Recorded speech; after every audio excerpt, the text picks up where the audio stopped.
जय हिंद। आप सभी को एम लक्ष्मीकांत में स्वागत है। तो आज हम लोग देखेंगे कि राष्ट्रपति और उपराष्ट्रपति में अंतर देखेंगे और ये अनुच्छेद होगा निर्वाचन से होगा।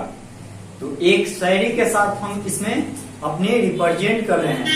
देखिए, जब समय होता है तो समझदारी नहीं होता है और जब समझदारी आता है तो समय नहीं रहता है। तो इसीलिए हम लोग जीवन में ये व्यक्ति को दोनों को अगर बराबर आ गया, समय और समझदारी, यानी समय के साथ साथ आपको समझदारी आ गया, तो आपको जीवन में आगे बढ़ने के लिए बहुत आगे तक जा सकते हैं। तो याद रखिएगा, समय और समझदारी जो यूपीएससी लेवल का होगा, ये चीजों को रिप्रेजेंट करता है। तो देखिए हमारे पास में क्या है, आज हमारे पास में अनुच्छेद होगा कि राष्ट्रपति और उपराष्ट्रपति, यानी ये अनुच्छेद 66 जो है 66, यानी क्या चीज से है संबंधित, यानी निर्वाचन से है। यानी उपराष्ट्रपति के किस आधार पर निर्वाचन होती है और इसकी प्रावधान कहां पर में दी गई है।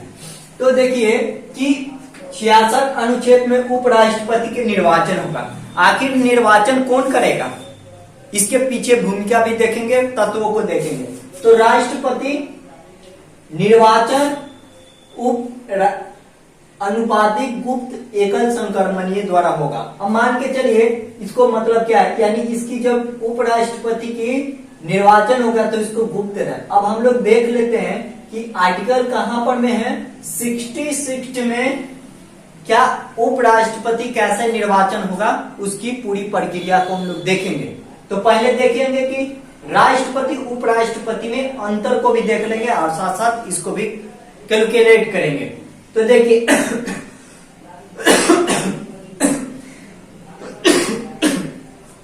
देखिए राष्ट्रपति का जो निर्वाचन होगा वो कौन करेगा, संसद के दोनों सदन, लोकसभा राज्यसभा, साथ साथ दिल्ली और पुदुचेरी। कब ये 17वां संविधान संशोधन करवाया गया था 1952 में, ये दिल्ली और पुदुचेरी के ये संविधान में दी गई थी।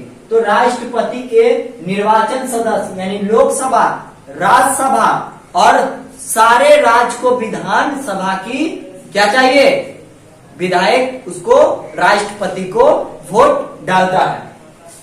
अब यहाँ पर मैं देख पूछा जाएगा कि राष्ट्रपति के कौन कौन वोट सकता है, लोकसभा, राज्यसभा, और एक मनोनीत नहीं, राष्ट्रपति में निर्वाचन सदस्य उनको वोट डाल सकते हैं, मनोनीत नहीं। राष्ट्रपति में यूपीएससी में पूछा जा सकता है कि राष्ट्रपति के निर्वाचन में कौन वोट डाल सकता है। ये आपके पास में लॉजिकल होनी चाहिए, एक समझ होनी चाहिए कि राष्ट्रपति के निर्वाचन में यानी लोकसभा, राज्यसभा और विधानसभा के सदस्य, लेकिन मनोनीत नहीं, निर्वाचन, तो मनोनीत नहीं, तो आप समझ गए। अब देखिए कि लोकसभा के सदस्य बनने के लिए यानी कितना साल उम्र चाहिए, लोकसभा के लिए 25 वर्ष चाहिए और राष्ट्रपति को लाभ का पद नहीं होना चाहिए। मतलब ये समझ पा रहे हैं कि लाभ का पद नहीं होना है, 3 गो चीज को लाभ का पद नहीं है। उपराष्ट्रपति, राष्ट्रपति, राज्यपाल के पास में क्या है, लाभ का पद नहीं दी गई है।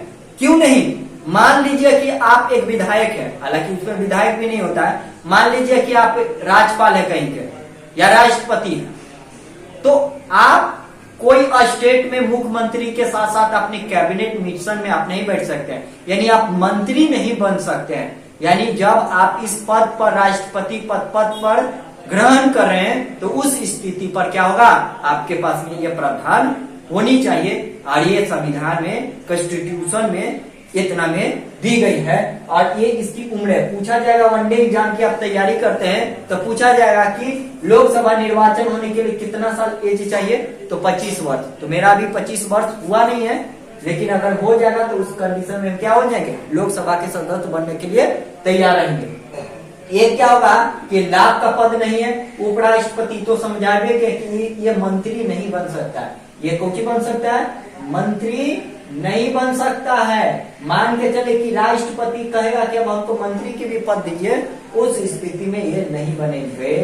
ये प्रावधान यहाँ पर में था। कितना समय हो रही है, अभी बच रही है 5 मिनट। तो आप ये समझ रहे हैं कि प्रधानमंत्री का नहीं है ये, और ये लोकसभा उच्च सदन है कि निम्न सदन है, आपसे पूछा जाएगा तो लोकसभा निम्न सदन होता है और राज्यसभा उच्च सदन होता है, क्योंकि वहां शिक्षित ज्यादा व्यक्ति है। यहाँ पर इसको निम्न सदन बोलते हैं। क्या बोलते हैं? निम्न सदन।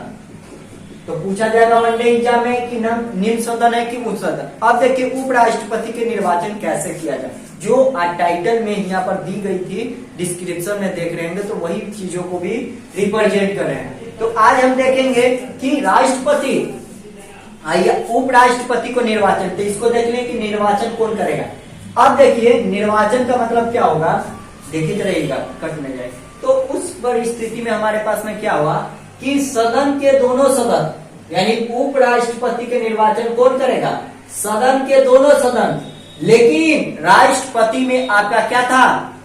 निर्वाचन सदस्य। इसमें मनोनीत सदस्य भी भागीदारी उपराष्ट्रपति को ले सकता है, यानी जो मनोनीत भी कर गया है वो भी कोची कर सकता है, उपराष्ट्रपति को वोट दे सकता है। लेकिन इसके राज्यसभा बनने के लिए कितना साल उम्र आपको चाहिए? तो 35 वर्ष आपको चाहिए। लोकसभा में कितना चाहिए? 25 वर्ष। और राज्यसभा में कितना चाहिए? 35 वर्ष आपको चाहिए वनडे एग्जाम की तैयारी करते हैं तब। अब देखिए राज्य में इसकी कोई भूमिका नहीं होगा, यानी टाइम देखते रहिएगा उस पे कितना हो। तो हमारे पास में इसको क्या है कि राज्य में यानी बिहार में या स्टेट लेवल पर इसका कोई भूमिका नहीं है। यानी बताइए राष्ट्रपति के निर्वाचन होता था तो लोकसभा, राज्यसभा और विधायकों यानी सारे राज्य को इसको में था और अलग अलग सिस्टम था। उपराष्ट्रपति हटाने की प्रक्रिया क्या है? इसको प्रभावित बहुमत होना चाहिए, लेकिन इसको विशेष बहुमत था, इसको प्रभावित मान के चले कि जितना सीट होगा उतना में भी फिर कोई आ गए हैं 50% से कुछ ज्यादा, तो उसमें से प्रभावित उनको नाम मात्रे से तुरंत हम हटा सकते हैं, लेकिन इसको जल्दी नहीं हटा सकते। ये राष्ट्रपति पर महाभियोग 61 के अनुसार से चलेंगे। तो आप इस वीडियो को समझे होंगे। अगर वीडियो अच्छा लगे तो लाइक और शेयर करें। धन्यवाद। कर दीजिए।